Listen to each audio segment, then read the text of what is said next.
So today we're going to talk about how to connect everything up on your pressure washer to the pump for the most part.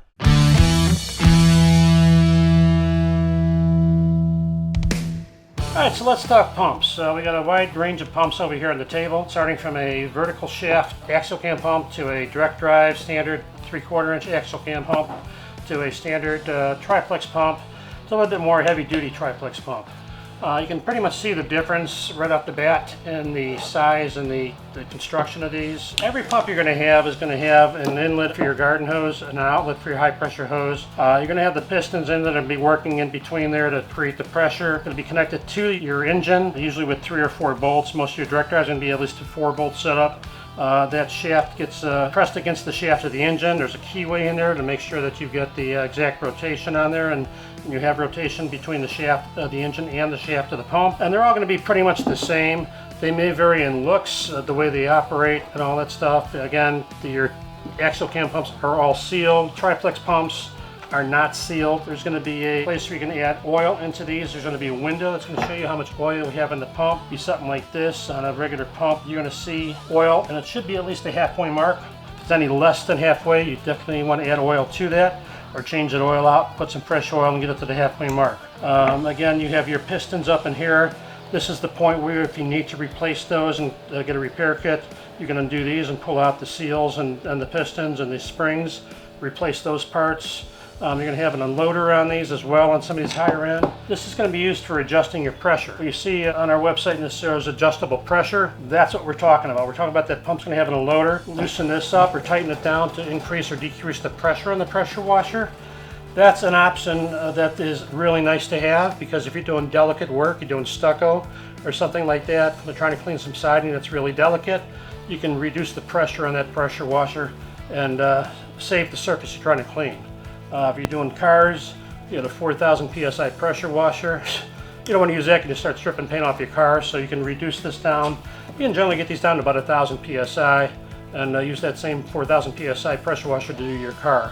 But again, just make sure you reduce that pressure with the unloader. All of these are going to have a bypass. They are very minimal. It's going to be your bypass on a standard axial pump. It's not a lot to work with compared to one of these pumps, for example, that would typically have a bypass hose going from one side of the pump to the other side to bypass when you're in a closed or deadhead position with your spray gun. Your garden hose connections are pretty standard. Going to be the 3/4 inch male thread on the garden hose going into this fitting here. It'll be here, or over here on this type of pump over here. Also, it's going to be pretty standard with high pressure output connection, which is going to be an M22 fitting on these. Got a triplex pump over here. Typically on these you're going to have a standard garden hose connection that you're going to see on every other pump, and for your high pressure hose it's going to typically be a quick connect fitting, a 3/8 quick connect fitting on there. You can tell pretty easily on the hoses the difference. This would be your standard type of fitting with an M22 female connection on the hoses. It's always going to have a female on both ends of the hoses.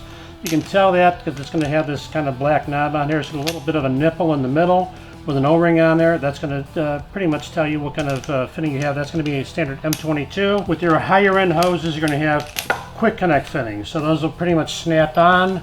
We do a little adapter over here and a snap-on connector. Just to give you an idea, you pull the collar back on the female end, you push it onto the hose, you let that lock into place, and it stays in place and you're good to go. Those are your hoses and your pump connections. And your triplex pumps are heavier grade pump. They provide more wear and tear. They can last longer. They can do more jobs, work longer for you, provide more pressure, more gallon per minute, and they can be maintained. So again, if you were to actually blow out a seal on this or something like that, there's repair kits you can get and replace the seals and the pistons on these. A lot more cost effective. If that happens to a axial cam pump, you're throwing the pump away and buying a new pump. These pumps can range anywhere from just under $100 up to about $200, $250. Whereas your triplex pumps, you're typically starting at about $2.5 for a triplex pump. Obviously, for something a little bit heavier duty, with something like this, it's going to be about a 5 or 6 gallon a minute pump. You're looking probably about a good $500-$600 minimum for a pump like this. So you're going to get more performance out of this, a better performance. It's going to last longer for you overall, and do those jobs where you're working all day on a job for a particular customer that you might be working with.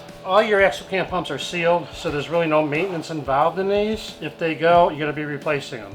Not real difficult to replace these. It's going to really be based on the engine that's on that pressure washer. That's how we size them for you on a direct drive or a triplex pump. So as long as you know what brand engine you have, we can typically size those for you pretty easily. Problem comes in when you have an older pressure washer that might be older than 15 or 20 years old. They get a little bit harder to find replacements for because specs on those will vary a little bit more. So that might be a little more difficult. But with any pump, whether it's axial cam or a triplex pump, pretty easy to replace. Obviously, triplex can be more expensive than your typical axial cam pump. If you don't really know what you've got, I mean, majority of these pumps are going to have a model number on them. This particular pump here, this cat pump, will have a model number listed right over here. So that's all we need to verify what pump that is, and we can get that replaced for you. It's not the same exact pump. We can find something that'll cross over and bolt onto that engine for you and get you back in business. So a direct drive pressure washer basically means that the pump is directly connected to the engine. It's directly bolted onto the engine. A belt drive pressure washer, on the other hand, has the belt separated from the engine. It's connected via a pulley and a belt, and it's running at about half the RPM as a direct drive. So it's really going to last longer for you. It's going to be a little quieter. And that's really the kind of pressure washer you want to go with if you're doing long jobs. You've got jobs you do all day long. You're running that pressure washer at least 2 to 3 hours continuously. You definitely want to go with a belt drive pressure washer at that point. Again, you're separating the heat transfer between the pump and the engine of the belt drive. So you're going to get a longer life out of that. It's going to work for you and on those longer jobs much, much better. So we get the question a lot about pulling water from a gravity-fed tank. Direct drive units will do it. They're really not designed for that application. They don't do a great job of doing it. So, you know, with the heat transfer going on and the possible cavitation within the pump, if you're not feeding the right amount of water, it's kind of dangerous to do that. We do recommend, if you're going to do that, use a belt drive. Even with a belt drive, you want to make sure you're feeding it with the right amount of water. We always say to really force that water in the best you can. Use a larger diameter hose. Even on a gravity feed, to really flood the pump the best you can.